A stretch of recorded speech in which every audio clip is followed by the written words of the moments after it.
السلام علیکم ورحمۃ اللہ وبرکاتہ۔ آج انشاءاللہ اللہ کی توفیق سے سورہ الناس آخری سورت کو تلاوت کریں گے۔ الحمدللہ وسلام علی عبادہ الذین اصطفیٰ،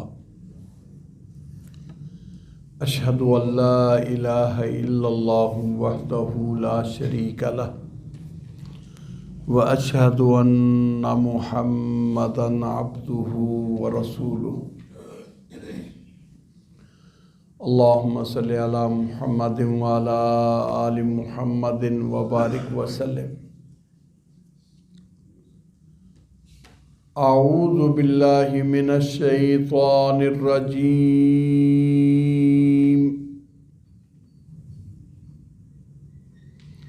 بسم اللہ الرحمن الرحیم۔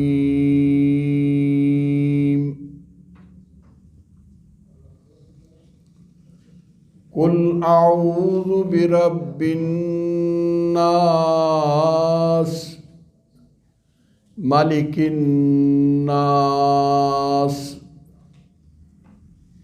الہ الناس، من شر الوسواس الخناس،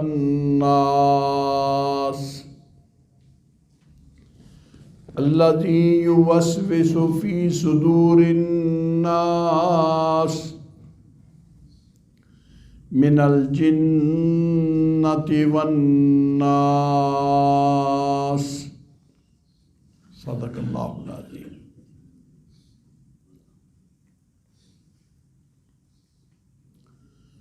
قل اعوذ برب الناس،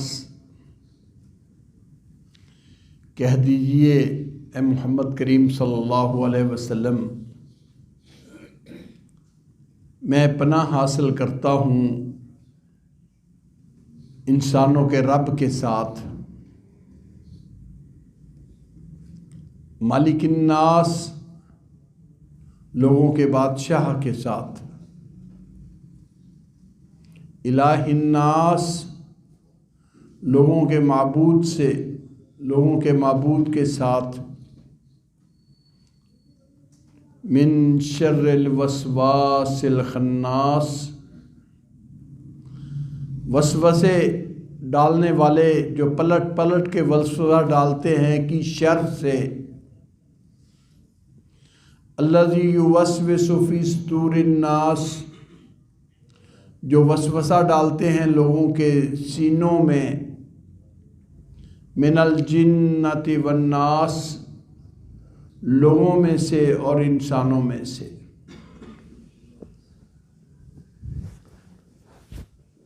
قرآن مجید کی یہ آخری سورت اللہ رب العزت کی پناہ حاصل کرنے کے ساتھ، پناہ کی دعا کے ساتھ اپنے مضمون پر مشتمل ہے۔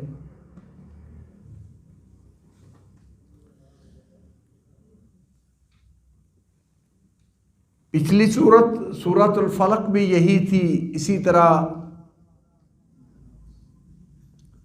ایسی شریں، ایسی خرابیاں جو انسان کے پیچھے ہوتی ہیں، ان سے بچنے کے لیے اللہ کی پناہ مانگنا، اللہ کی حفاظت اور اللہ کی پناہ میں آنا۔ لیکن ان دونوں صورتوں پہ غور کرنے سے سمجھ آتی ہے کہ آج کے سبق جس شر اور وسوسے سے پناہ مانگی گئی ہے یہ کتنا اہم ہے۔ قل اعوذ برب الفلق، اللہ کی ایک صفت ذکر کی گئی، رب فلق کی پناہ حاصل کرتا ہوں۔ آگے 4 چیزیں ذکر کی گئیں، من شر ما خلق، ومن شر غاسق اذا وقب، ومن شر النفاثات فی العقد،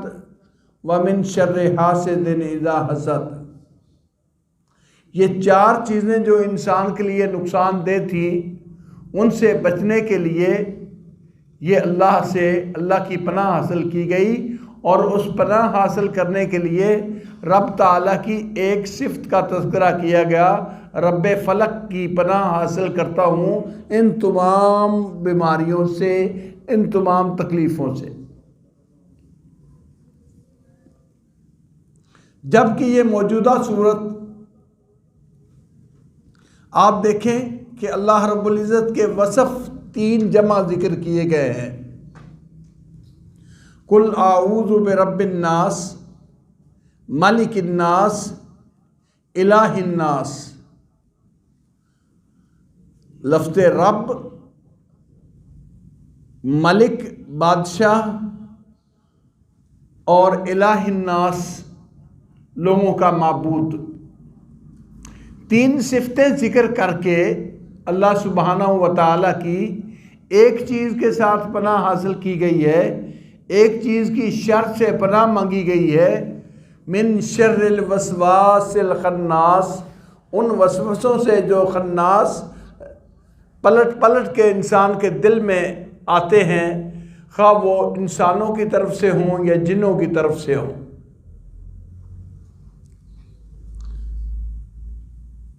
اس سے معلوم ہوتا ہے کہ وسوسے کی بیماری یہ انسان کی تباہی کا باعث بنتی ہے۔ انسان کا دشمن شیطان، اس کو اللہ رب العزت نے صرف اتنا ہی اختیار دیا ہے کہ وہ وسوسے ڈال سکتا ہے،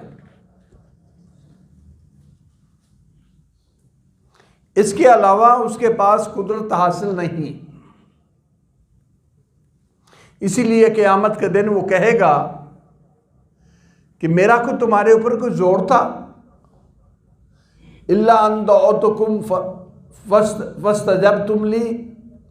میں نے آواز دی، دل میں خیال ڈالا، تم اس خیال کے پیچھے مر گئے، چل آئے۔ میں کہ تمہیں گھسیٹ کے برائی کی طرف تھوڑا لے کے آیا ہوں۔ یہ وسوسے جو انسان کے دل کے اوپر ہمیشہ رہتے ہیں، بڑے مہلک اور بڑے خطرناک ہوتے ہیں۔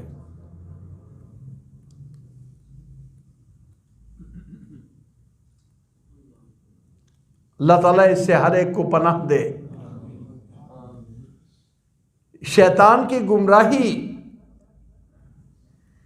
میں یہ وسوسے کا کردار ہے کہ وہ شرک کے، بدعت کے، کفر کے وسوسے دل میں ڈالتا ہے۔ اگر انسان ان کا مقابلہ کر لے، ڈٹا رہے اور ان چیزوں سے گریز کرے، پھر عجب تعجب دل میں ڈال دیتا ہے، بڑے نیک ہوں، میں تو بہت اچھا ہوں۔ ریاکاری، دکھاوا، خود پسندی، یہ چیزیں دل میں ڈال دیتا ہے، اور یہ ساری ایسی چیزیں ہیں جو انسان کی زندگی کے اعمال کارت کرنے والی ہیں، انسان کی محنت کو ضائع کرنے والی ہیں۔ اس لیے اللہ سبحانہ و تعالیٰ کی 3 صفتیں ذکر کر کے اللہ مالک الملک سے پناہ حاصل کی گئی، اور وہ 3 صفتیں رب الناس، رب کا معنی پالنے والا، پروردگار، اس کی دیکھ بھال کرنے والا۔ اب جو کسی کی دیکھ بھال کرتا ہے وہ اس کی حفاظت بھی کرتا ہے۔ حفاظت کرنا کسی چیز کی اس کی دیکھ بھال کا حصہ ہوتا ہے، لیکن بسا اوقات یوں کہ اس کے باوجود دنیا میں کئی دیکھ بھال کرنے والے ہوتے ہیں، والدین ہوتے ہیں، بھائی ہوتے ہیں، عزیز و اقارب ہوتے ہیں، لیکن ان کے پاس قوت طاقت نہیں ہوتی۔ وہ اپنی اولاد کو شر سے بچانا چاہیں نہیں بچا سکتے، ان کا زور نہیں ہے۔ تو دوسری صفت مالک الناس، روحوں کا بادشاہ، جس کے پاس ساری قدرتیں اور ساری طاقتیں موجود ہیں، جس کو بچانا چاہے اس کو کوئی نقصان نہیں دے سکتا، اور مالک اپنے مملوک کی حفاظت کرتا ہے۔ الہ الناس، لوگوں کا معبود، کہ جس کی طرف لوگ پلکتے ہیں، لپکتے ہیں، اور جس کو اپنی حاجت روائی کے لیے، اپنی مشکل کشائی کے لیے اس سے دعائیں کرتے ہیں، التجائیں کرتے ہیں، اور اس کی پناہ اور اس کی حفاظت مانگتے ہیں، وہ ہے الہ الناس، لوگوں کا معبود۔ اور وہ معبود ایک اکیلا ہے، اس کے سوا کوئی اور معبود نہیں، تو معبود اپنے عابد کی حفاظت کرتا ہے۔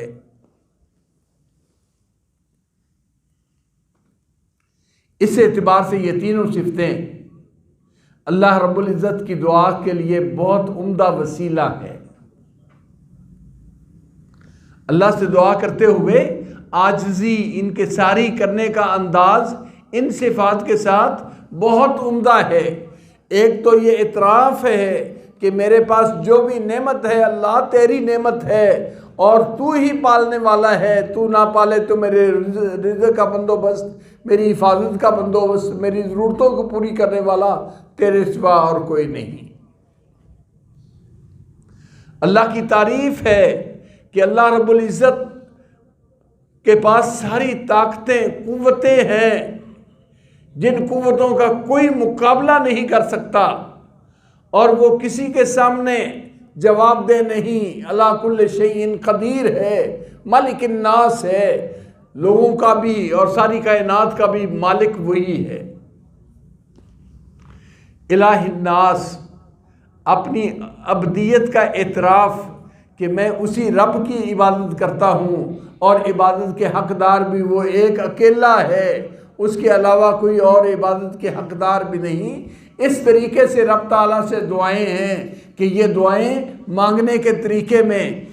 اپنے آپ کو رب کا محتاج بھی، رب کی قدرت کا اظہار بھی، اور اپنے آپ کو رب کا بندہ بناتے ہوئے عبادت کے لیے رب تعالیٰ کے لیے وقف کرتا ہے، تو یہ ساری چیزیں جو ایک بندے سے مطلوب ہیں اس کے اندر موجود ہیں۔ اور یہ اللہ سبحانہ و تعالیٰ کے لیے، اس کی رضا حاصل کرنے کے لیے اللہ کے سامنے دعا کرتے ہوئے وسیلے کے طور پر ان صفات کا ذکر کرنا اللہ رب العزت کو پسند ہے۔ ان صفات کے ساتھ اللہ کی تعریف کرتے ہوئے پھر یہ دعا کی ہے، من شر الوسواس الخناس۔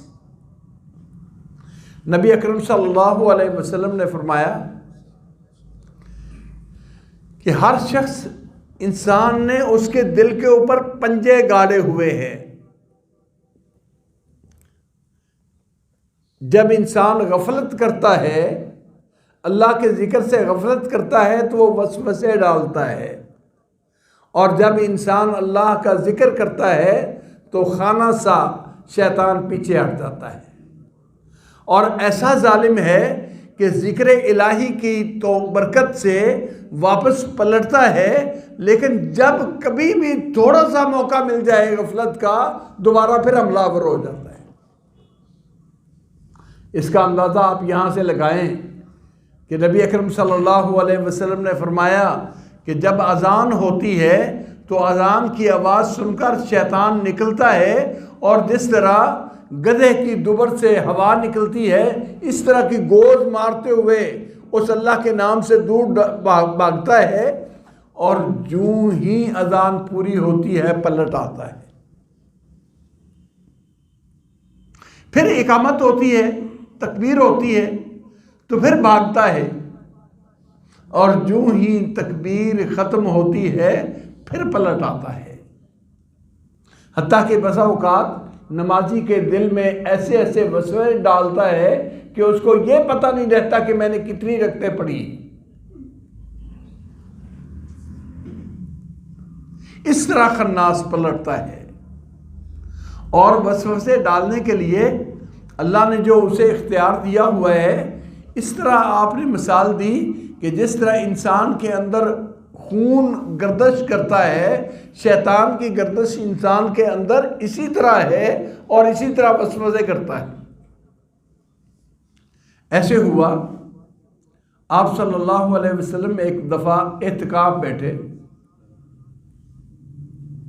آپ کی بیوی ہماری امی جان ام المومنین حضرت صفیہ رضی اللہ تعالی عنہا خبر گیری کے لیے، اپنی ضرورت کچھ گھر کی بات بتانے کے لیے ان کے پاس آئیں۔ آپ صلی اللہ علیہ وسلم بیوی کو الوداع کہنے کے لیے اعتکاف سے باہر نکلے تاکہ انہیں گلی میں الوداع کہیں۔ آپ صلی اللہ علیہ وسلم جب چلے تو آگے دو انصاری صحابی آ رہے تھے۔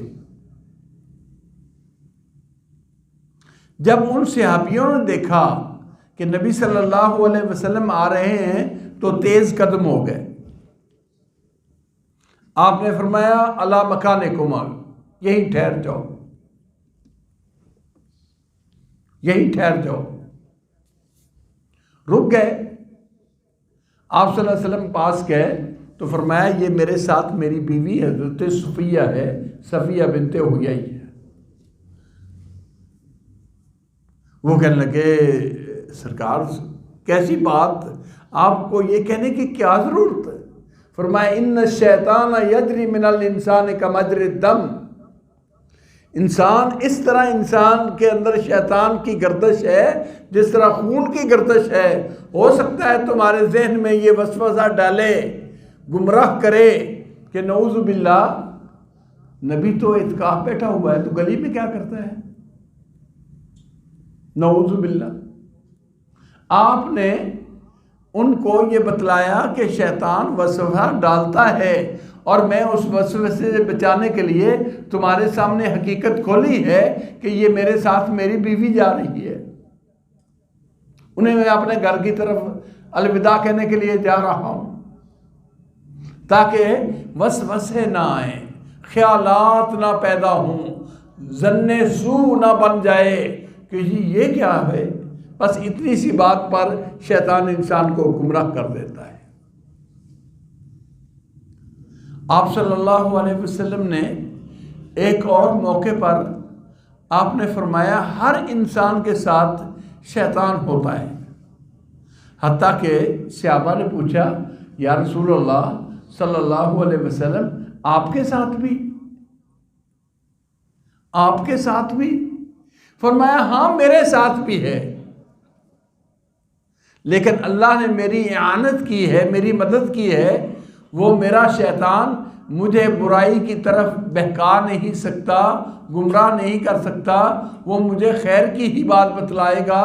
اور اس کی شر سے مجھے رب نے محفوظ کیا ہوا ہے۔ جب شیطان کا حملہ اس قدر ہے کہ ہر انسان کے اوپر، حتیٰ کہ پیغمبر علیہ السلام فرماتے ہیں میرے ساتھ بھی ہے، اور رب تعالیٰ کی اعانت ہے کہ رب تعالیٰ نے مجھے اس کے وسوسوں سے محفوظ کیا ہے، وہ میرے اوپر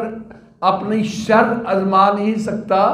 شر کا وہ زور نہیں لگا سکتا، یہ اللہ کی عنایت، وگرنہ انسانی ناطے نبی صلی اللہ علیہ وسلم نے فرمایا شیطان کا حملہ تو شیطان میرے ساتھ بھی موجود ہے۔ کتنی اس کی ضرورت اور اہمیت! قرآن مجید نے کئی اور جگہوں پر یہ حکم دیا ہے اما ینزغنک من الشیطان نزغ فاستعذ باللہ۔ اے انسان، اگر آپ کو شیطان ابھارے، کسی بات پر وہ برائی پر، گناہ پر چوکا لگائے یا غصے میں بھڑکائے تو فاستعذ باللہ، اللہ کی پناہ حاصل کر لو، اللہ کی پناہ مانگ لو کہ اللہ اس کی شر سے ہمیں محفوظ کر لے۔ ایک آدمی دوسرے آدمی سے کسی معاملے میں غصے ہو گیا تو بڑا آپے سے باہر غصے میں لال پیرا ہو رہا ہے۔ آپ صلی اللہ علیہ وسلم نے فرمایا میرے پاس ایک ایسا کلمہ ہے، اگر یہ کہے ابھی اس کا غصہ ختم ہو جائے، اور وہ کلمہ ہے اعوذ باللہ من الشیطان الرجیم۔ جب ساتھی نے جا کے بتایا کہ بھئی یہ پڑھو اعوذ باللہ من الشیطان الرجیم، تو کہنے لگا میں مجنون ہوں۔ معلوم ہوا کہ آپس کے معاملات میں بھڑکانے کے لیے شیطان کا بڑا کردار ہوتا ہے۔ یہ غصے کا الاؤ بھڑکا دیتا ہے، وسوسے اسی بات سے آگے نکلتے غصے میں انسان کی عقل کے اوپر پردہ پڑ گیا۔ اور ہے کیا؟ شیطان کا وسوسہ۔ بھئی انسان کوئی بھی شر ہو اس سے بچنے کے لیے کوشش کرتا ہے، شیطان کی شر سے بچنے کے لیے سوائے رحمان کی پناہ کے کوئی چارہ کار ہی نہیں۔ ہم اس سے کسی طرح لڑ نہیں سکتے، ہمیں نظر نہیں آتا کہ ہمارا یہ دشمن ہے، ہم اس سے بچ کے جائیں یا اس کو ہم ہٹا دیں۔ اس سے بچنے کا ایک ہی طریقہ ہے کہ اللہ رب العزت کی حفاظت مانگی جائے اور اللہ رب العزت اپنی حفاظت دے دے۔ پھر خصوصی طور پر اسی وسوسے کو آگے بڑھاتے جائیں۔ اللہ معاف فرمائے، آج کل نفسیات کی جو بیماری ہے، وسوسے کی بیماری، انتہائی پیچیدہ،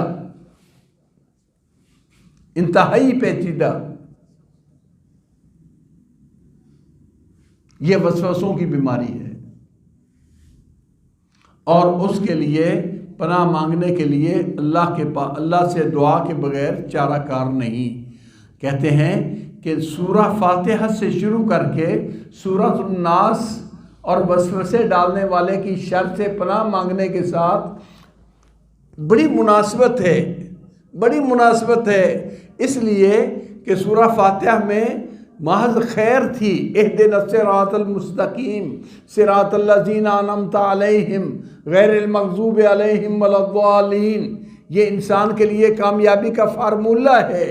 اور اس کامیابی کے فارمولے میں اثر انداز ہوتا ہے تو شیطان ہوتا ہے، اور ہوتا ہے وسوسے کے ذریعے، تو اس سے بچنے کی کوشش کی جائے تو پھر انسان کے لیے خیر ہی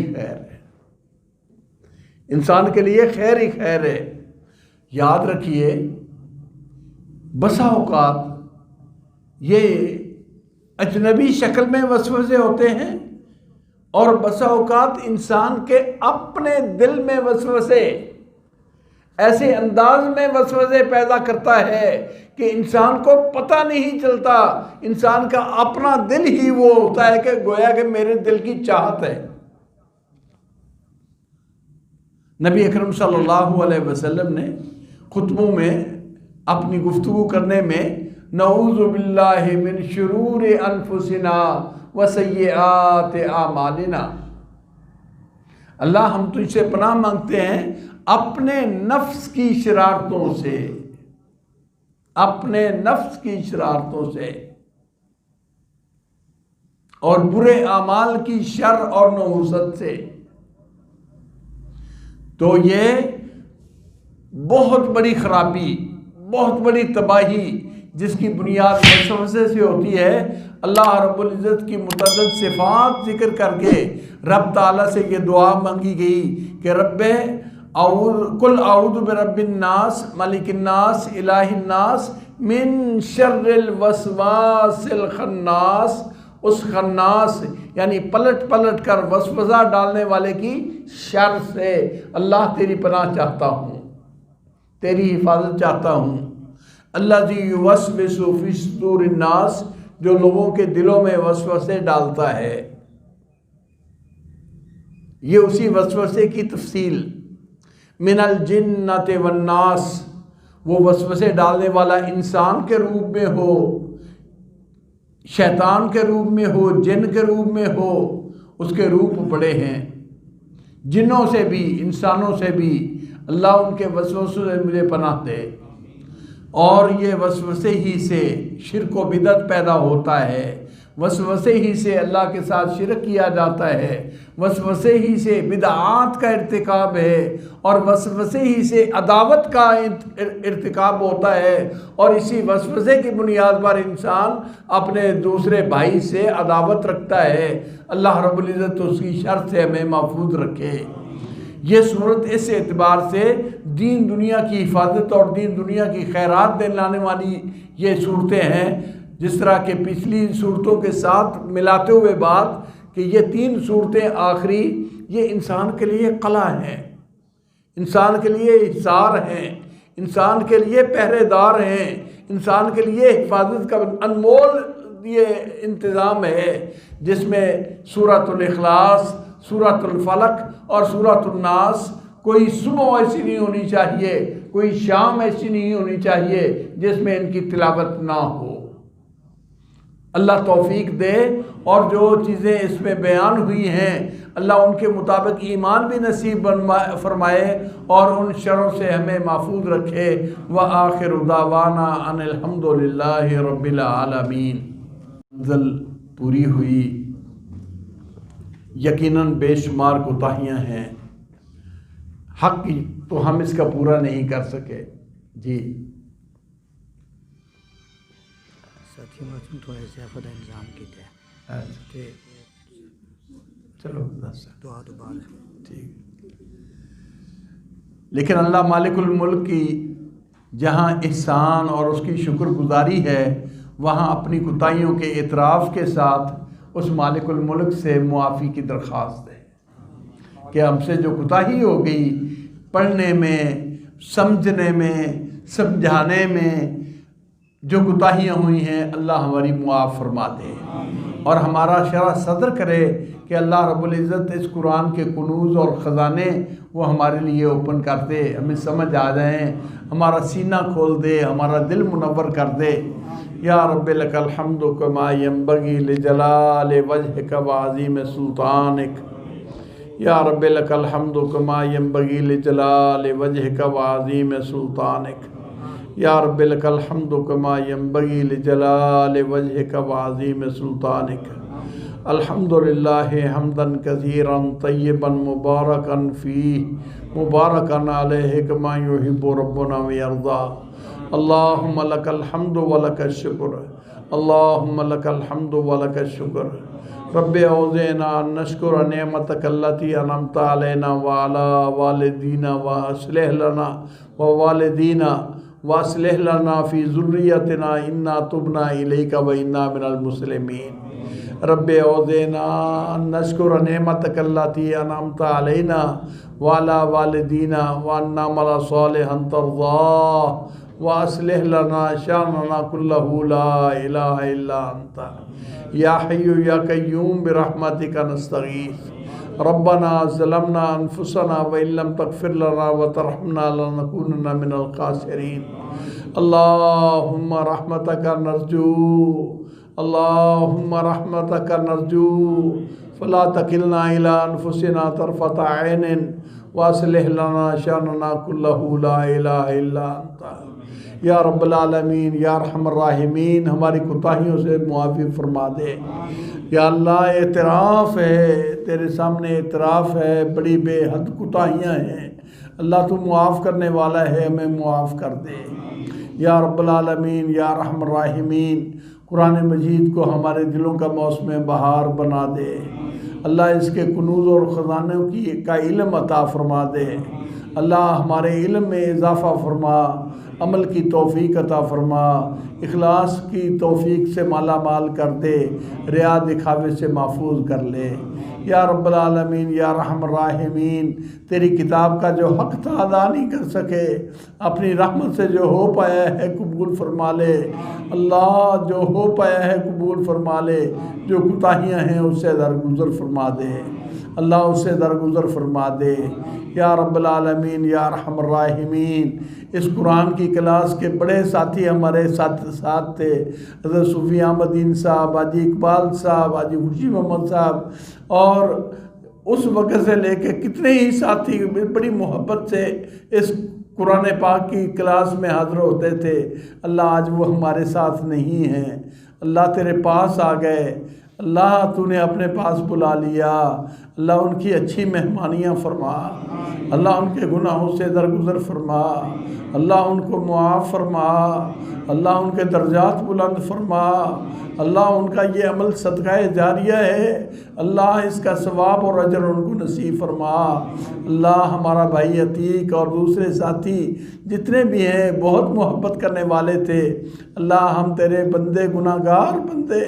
اللہ ان کے بارے میں شفاعت کرتے ہیں، یا اللہ سب کی بخشش فرما، اللہ سب کی بخشش فرما، اللہ سب کی بخشش فرما، یا اللہ جتنے بھی ہیں اللہ بیمار ہیں ان کو صحت عطا فرما،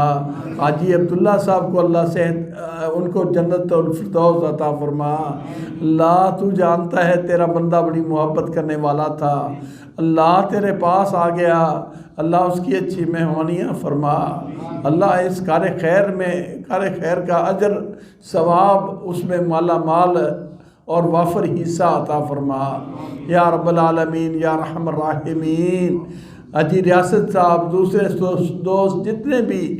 اس کلاس میں محبت سے آتے تھے تیرے پاس آ گئے ہیں، اللہ ان کو بہتر جزائے خیر عطا فرما، اللہ بیماروں کو شفا عطا فرما، اللہ بیماروں کو شفا عطا فرما،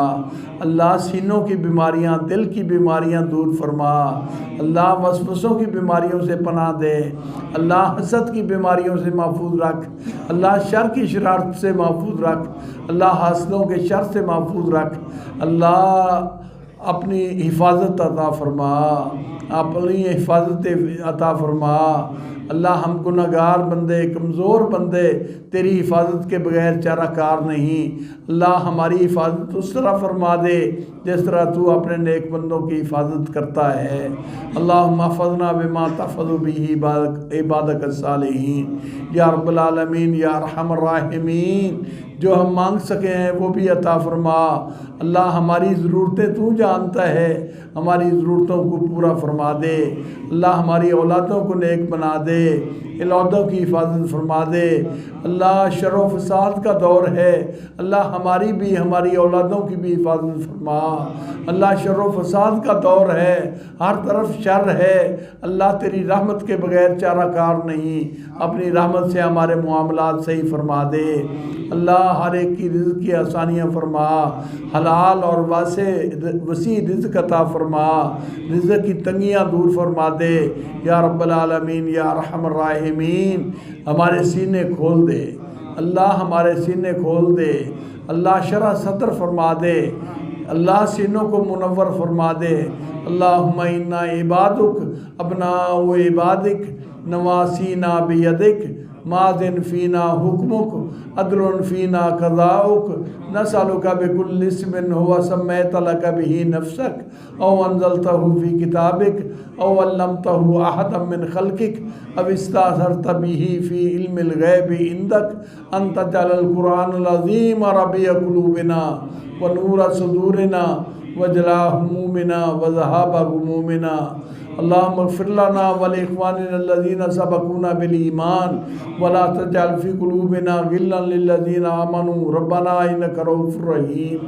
اللهم اغفر لجميع موتانا وموتى المسلمين الذين شهدوا لك بالوحدانية ولنبيك بالرسالة وماتوا على ذلك،